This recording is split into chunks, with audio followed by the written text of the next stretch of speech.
Hi, welcome to Scriptures Unveiled. And last time we were talking about the Word, so we're going on talking about the Word of God. Yes. And I'm going to summarize part one just real quick. It's Paul was basically in the first verse redirecting the people that were still relying on the outward words, or it wasn't a Bible yet. It was the Old Testament or his letters that they gave to him. Which would be now the Bible now. Right, which would be the Bible now. Yes. But they were relying on the outward words to be a guide or source. Yes. So that was being their source. So what they were doing is they are missing the true source, which comes from within, because you really can't have your eyes focused on both. Yeah. You're either going to be going by the intellect or going by the heart. And the people were more relying on their intellect to interpret the words. Yes. So to give them a do list. Yes. A do or don't list. Yes. Type thing. And I know we all fall into that because I was there at one point. We all start there. Yes. So I was there. Yes. So we're going to start this time though in 2 Corinthians 3:2. Yes, and it says here, you are our letter, written in our hearts, known and read by all men. This is so awesome. This is exactly what we were saying. Paul is illustrating here that we ourselves are the letters. It's not to be this dependency on the outward. And if you look up that word heart, because he said is now written in our hearts.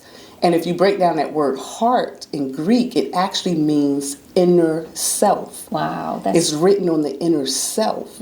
It is not something that's physically outwardly that we have to depend on anymore. And also that heart means it's the effective center of our being. Yeah, that is who we the are. center. Yes. That is the true nature of who we are. It's our heart. And so he was saying that we are the Word of God. It's no longer the physical Bible, but it is us. We are the love letters. And it says here that we're to be known and read by all men. And so I know that word known is more of a physical intimacy being known. Right. In the Greek, it means to know through personal experience, to become known. Yeah. And that's really knowing. To become known is that we're coming into the reality of our true being. Yes. From within. Yes. And to know as intimacy, to become acquainted with. Ooh, yes, that's good. And Yeah. that is that inner self. That is that effective center of our being, the heart, to really know ourselves from within. And as you were saying earlier, to know ourselves from within, we have to keep our eyes off of the outward. You can't have your eyes on both, your inward self, and then you're looking for your inward self outwardly. And that word read, and it says read by all men. And that word read is sort of a combination of being known as long and again. So read is to know again. And what Paul is saying is he's reminding us that we forgot. So we're reminding ourselves of who we truly were from the beginning. It's like we're remembering ourselves to be known again. Yeah. Like I'm knowing myself again. Wow. And that word read also means to personally experience. And what we're personally experiencing is the God within. Yeah. It's our true selves. It's not the God on Right. paper. It's a personal experience because Yes. it's actually an offspring of known. Yes. And so you notice known was also a personal experience. Yes. Yes. So this is something we should be experiencing from within. Yes. Yep. Personally, it's experiential. Yes. Yes. And so, interestingly, the two words known and read in this Bible, it has a PPP next to it, and that means it's a present, passive, participle, both of them. And that means it's a continuous or repeated action, and you have to receive the action. So, see, this is kind of, it is participatory, but it's not like a doing, participating, like an outward. Yeah. It's an inward, and so of a revealing, an awakening to our true being. Yeah. Of who we really are, and not seeing ourselves by the flesh. Yeah.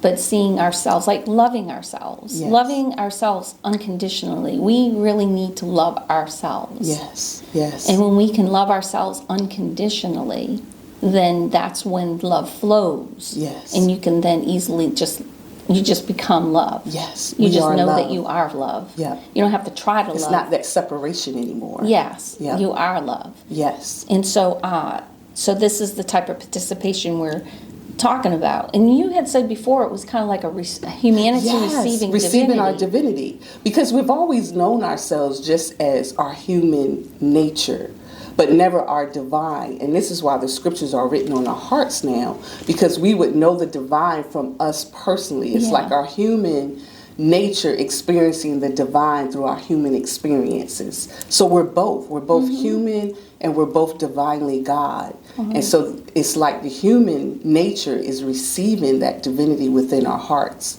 And that's that PPP you're talking about. When you receive it, we receive it in our hearts, and it's continual. It's a continual union, a continual fellowship. There's never this separation. So as long as you're seeing the physical word and you're reading it, you're having this separation from it. Yeah. You know, that's where that chasm comes in. It's not the reality that we are it, because we're not allowing the humanity and divinity to become one. You have to see Yeah. us below the words. Yeah. Yes. It's not a book of law, rules, regulations to make us a better person. We are the better person. There's no better version. Yes, there is We've no. always We're been perfect. this. Yes. So we don't look at the outward, our Yes. imperfections, but we look inward that we are perfect. And that's our Yes. true being. Exactly. And so we are the epistles, and letter means epistles, Yes. which is really interesting because we Yes. have heard before and people hear that we are living epistles. Yes, we are. We are. So the book is in us. Yes, to be read by all men, and all men is that unity of we're all in union with one another. It's not be read by all men as if we're on display for good behaviors or a discernment of whether we're doing something good or not, or we're of God or we're not of God. It is our union with all men, with God, with humanity, with our divine nature living from within. Yeah, that's nice. Yeah, it is. Yes. And so this is wrapping up the verse 2. So we're going to get on to verse 3 Yes. next time. So thanks for watching. And if you like, make a comment, like button, subscribe. Yes, thank you.